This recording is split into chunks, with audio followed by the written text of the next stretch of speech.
Hello? Hello again, Mr. McLemore. As I'm sure you're fully aware, Tom Cruise has released yet another Mission Impossible film.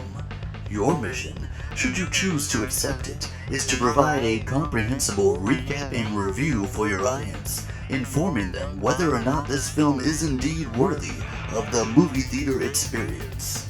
As always, this message will self-destruct in 5 seconds. Good luck, Mr. McLemore. Well, I guess this calls for Operation Duff, huh? Did I just watch?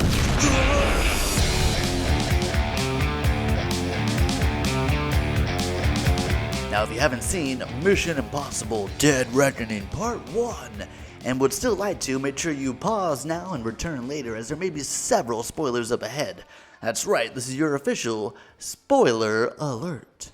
That's right, Tom Cruise returns for the seventh Mission Impossible film, and it's only Part 1. And of course, Dead Reckoning brings with it some of the franchise familiars like Rebecca Ferguson and Simon Pegg, and of course, no Mission Impossible movie is complete without the great Ving Rhames, with possibly Hollywood's sweetest gig. He gets to be in every single Mission Impossible movie, and he gets the sweetest job, while we've got Tom Cruise literally flying off cliffs. Ving Rhames always gets to just chill in the van and be the dude on the computer, man. Dead Reckoning Part 1 also introduces Hayley Atwell to the Mission Impossible universe. You probably recognize her from some of her work over at Marvel Studios as Peggy Carter. Directed by Christopher McQuarrie, who is a longtime Tom Cruise collaborator, they've worked together on such films as Jack Reacher, as well as 2 of the previous Mission Impossible films,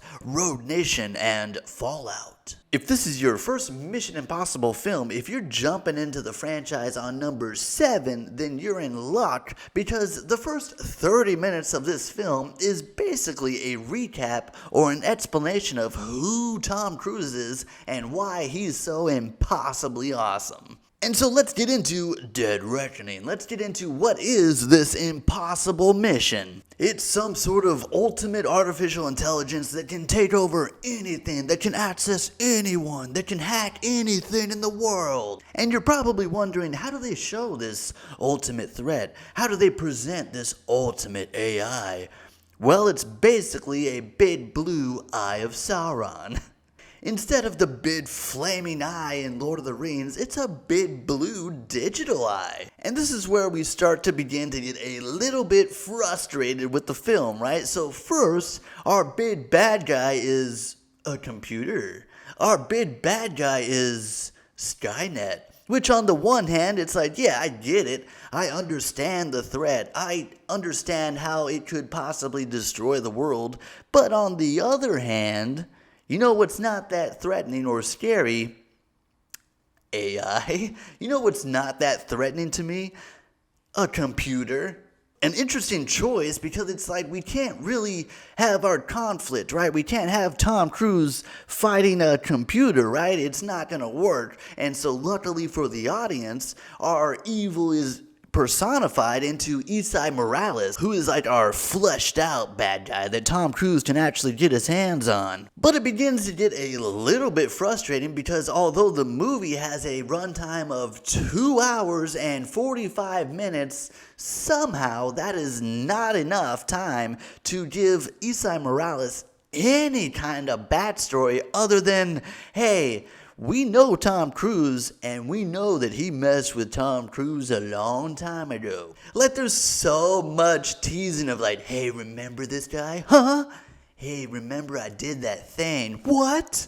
Yeah, that's right, you'll remember in Part 2. Palm Clementif is an interesting part of this film, as she's frustratingly underused. I'm sure we all recognize her as Mantis, making her jump from the Marvel franchise over to the Impossible franchise. We're given no information on who she is or why she's doing the stuff she does, and she has 0 lines in the whole movie. She's like there, but not really.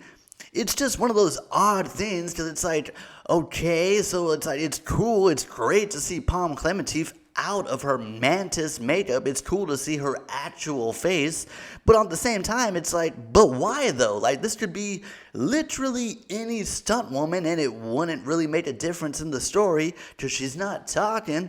We're not finding anything about her. She's just kind of like there. It's hard to describe like the vibe of this movie. It's hard to describe what wasn't really working, and I think I kind of got a lock on it. It's that it's so impossibly spy, dude. It's so over the top espionage that it starts to like fold in on itself and almost become like a parody. I'll give you a great example. There's a moment where there's a bomb at an airport. There's a bomb gonna go off at the airport. Not just any bomb, a nuclear bomb. And so Simon Pegg has the device, right? Oh, it's been activated. 5 minutes until it blows. So he's like opening it with like random tools. He's got to like hot wire it and cross the wires, and then finally it opens, right? And what does it reveal? Oh boy, they Da Vinci coded me. It's a codex. So inside of the bomb, there's a codex with over 27.9 million different combinations. What? And on top of the codex, boop, boop, boop, boop, what? It's asking me riddles. Huh? So I need to solve the riddle for every turn of the codex. That's just like how the whole movie goes, dude. It's just like a big hack off, dude. It's just like Ving Rhames being like, hang on, let me patch into another satellite. Oh, what? The AI is hacking into the satellite faster than I can hack into the satellite. And now it's hacking me?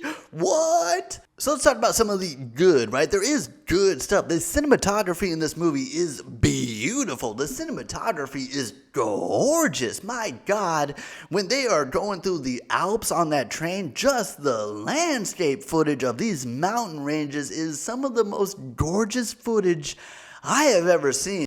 Same thing when they're tearing through Rome in that car chase. It's a very exciting car chase. It's very well done, expertly coordinated. It's very comprehensible. You never get like confused by like, who's driving what and where? It's very clean, very smooth, very exciting, very high paced, high action, high octane. Little things, right? Like there's a big climactic fight at the end where they're fighting on top of the train, right? It looks great. It's very exciting, fast moving. They got to keep ducking to miss all the stuff flying by. It's a very exciting action sequence on the top of this high speeding train, and yet there's like a small moment that just erases all of it, because for some reason Esai Morales is like a 1940s, 1950s like greaser with all these switchblades, like, meh, see? Nah. Give me all your money, Tom Cruise. Which is fine. Okay, cool. Use a switchblade. That's fine.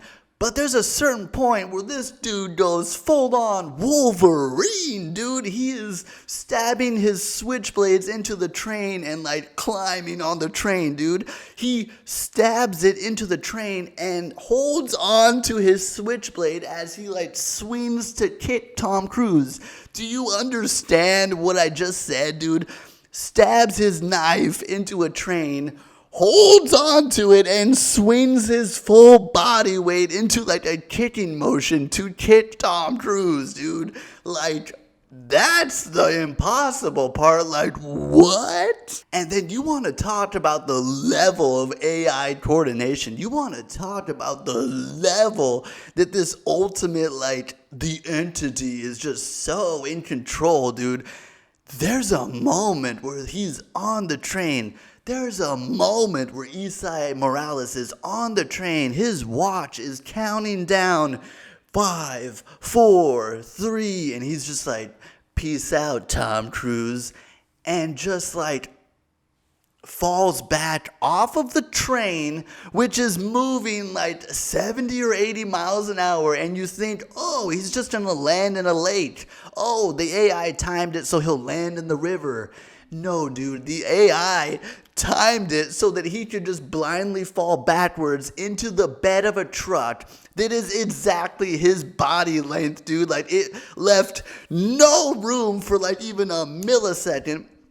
So it's like, dude, so the AI was like planning for you to like end up on top of the train at that exact moment, at that exact speed, at that exact wind resistance, and everything for you to just like fall backwards onto a truck, dude. Like, Overall, we're gonna hit Mission Impossible Dead Reckoning Part 1 with a C.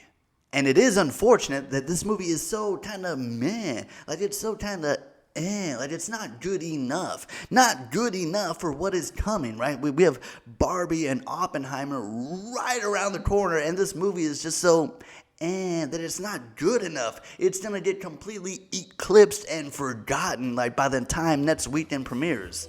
If you felt differently about Mission Impossible Dead Reckoning Part 1, then make sure you comment down below, and if you haven't already, feel free to hit that like and subscribe button, as it's much appreciated. I am your host as always, Kyle McLemore, and we'll see you next time at the movies.